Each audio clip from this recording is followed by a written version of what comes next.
How's it going, everyone? Kenny from Team Moistar here, and today I'm going to be going over my Noivern EX Klefki deck. Now, Noivern EX is a new card from PAL Evolve that has the attack Covert Flight, where for 70 damage at 2 colorless energy, during your opponent's next turn, you prevent all damage done to this Pokemon by attacks from basic Pokemon, which basic Pokemon play a big factor inside of the metagame right now. Of course, there are stage ones that are worth noting, like Arceus V-Star, Palkia V-Star, but we also have the dominating Echo attack for a Psychic and a Dark, which is what we're going to be primarily focused on for 140 damage during your opponent's next turn. They can't play any special energy or stadium cards from their hand.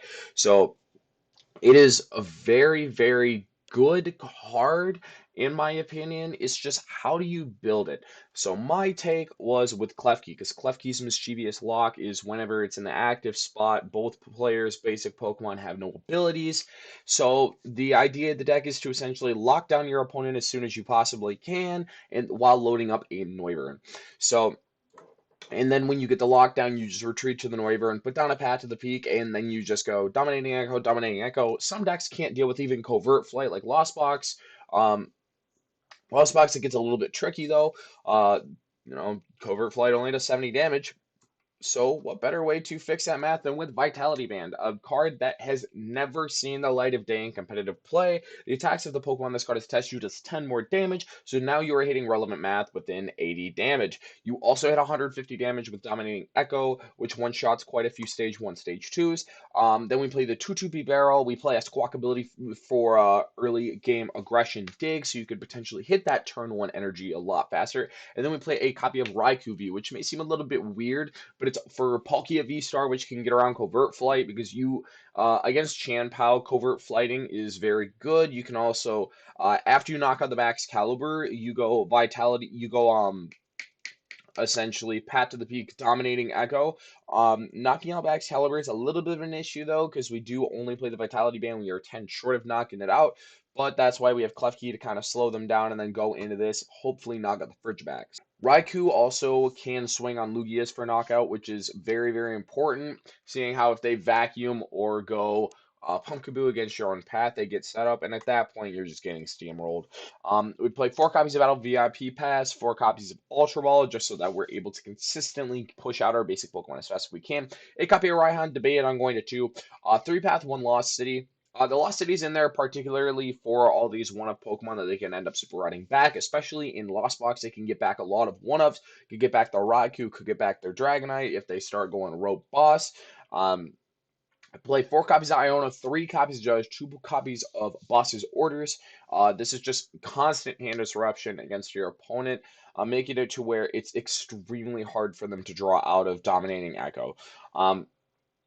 Like I said before, I play a copy of Choice Belt, a copy of Super Rod just so you can put your Pokemon back, 2 copies of Rope, 1 copy of Switch. I'm going back and forth on whether I like to switch a 1 Rope or 2 Rope, 1 Switch. It's just player preference at that point. Then I play 2 copies of Energy Search so we can accelerate the turn 1 attachment, because we only do play 10 energies total, 4 Dark, 2 Psychic, and 4 Luminous Energy, which is a new energy, where as long as this card is attached to a Pokemon, it provides 1 energy at a time. If you don't have any special energies attached to this Pokemon, it counts as anything, but if you do, it counts as a colorless. So I thought that was pretty cool, being able to attach it to Noivern. You can end up Raihaning into Raikou V, which is where I'm also like speculating a second Raihan could be cool in here. But let's just go right into a match.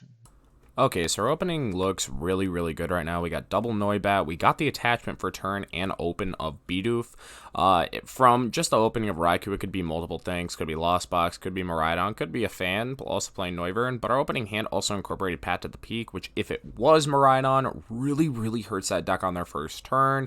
So they're going to go in for an Ultra Ball, and yeah, they're going to grab that Miraidon, and they're going to quickly think, wow, I need a stadium right now. And I'm thinking in my head, I'm like, well, maybe they just don't have anything, okay? Maybe they just have the attachment.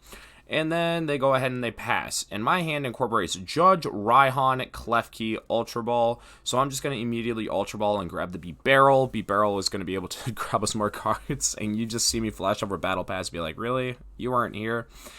And then I just kind of looked at my hand. I'm like, everything in here kind of looks okay. I'm going to have to wait till next turn in order to do anything. So I evolve the active and attach the active and retreat into Klefki, saying, okay, if you get around path, at least there's that. And now I have 2 different attackers kind of built up, along with a path replacement if you do get around it. And at this point, I saw the Regieleki VMAX hit the discard with research, and I'm like, okay, so they do play a way around it as of right now. So they're going to attach to the active and then bench Mareep. So in the back of my head, I'm thinking maybe they play Ampharos EX too, because I've seen some Raihan lists start teching that in. So they knock out the Klefki, I promote the Noivern, go Vitality Band and Bibarel, which ends up getting me the dark energy I need to start attacking, put the Klefki down, and Covert Flight for 80 damage, which stops all basic Pokemon from attacking it, which means they need to build up an Ampharos or Flaffy, or a Regieleki VMAX, preferably. They can even go in with the V and just kind of stall with Lightning Wall, I think the attack is. And then they go Vacuum. I'm like, who plays Vacuum in Miraidon? And then they get rid of the Forest Stone, which is a really big shock to me, because I'm like, well, if they're bricking under Path, why don't they keep the Forest Seal Stone? And then they Electric Generator to the Miraidon, which is also kind of like, okay, maybe they didn't read Noivern correctly, because going into Regieleki VMAX is correct in this kind of position. They also go EXP share on the Miraidon, not the Regieleki, so maybe they did forget to read the Noivern, and then they attacked, and they're like, uh-oh. So there I was just kind of like, okay, I guess that just happened. So I go attach to the Noibat, bench another Klefki so that you can't do some double escape rope shenanigans. And I go Covert Flight yet again under Path and say, okay, do you have anything? If you don't, I'm going to be in a really good position. They go Boss, bring up the Bibarel.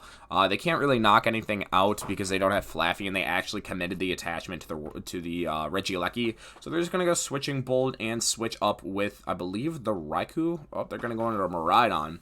So I top deck Nest Ball. I had 2 of my 3 switching cards in hand, so I go Rope because everything on their bench is extremely important to them. Double Regieleki. Yep. So they put up one of the Regielekis without the energy. You can see me debating putting down Raikou, but I remembered that I discarded the Raihan earlier, because Raikou could be a late game kind of attacker, but now if I drop it and I don't have access to Raihan, it's just going to be a 2-prize sitting duck that they could just boss and take 2 prize cards, which I don't want. I'd be barreling, I draw into a bunch of cards, and I'm debating playing an Iono, and I'm like, no, I don't want to give him 2 more cards, essentially 3 going back in the turn, and I'm also debating dominating Echo over Covert Flight.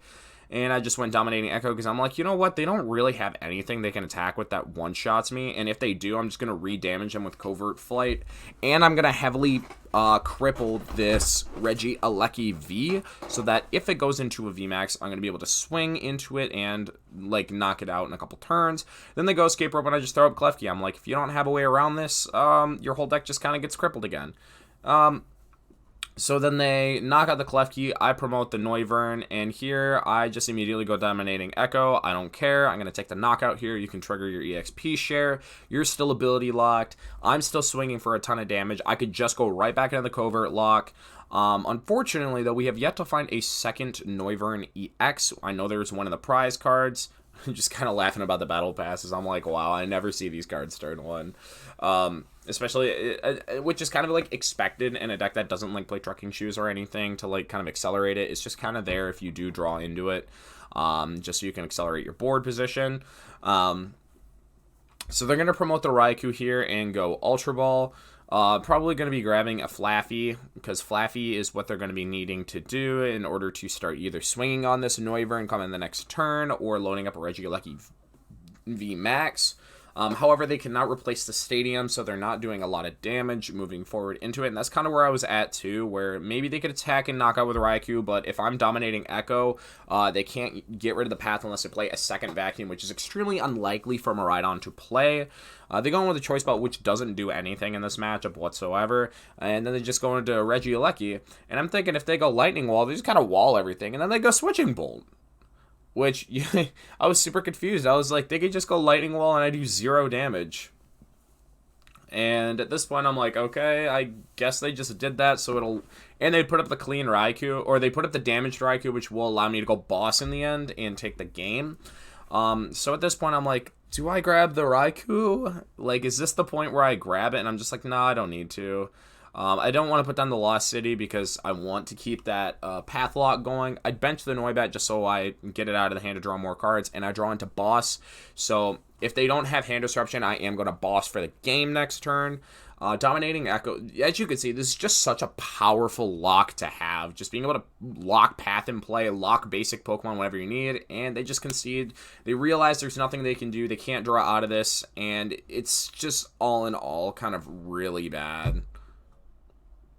So I just opened up some packs here, just decide, you know what, some post-game, pull a Full Art Annihilate BX, which is pretty cool.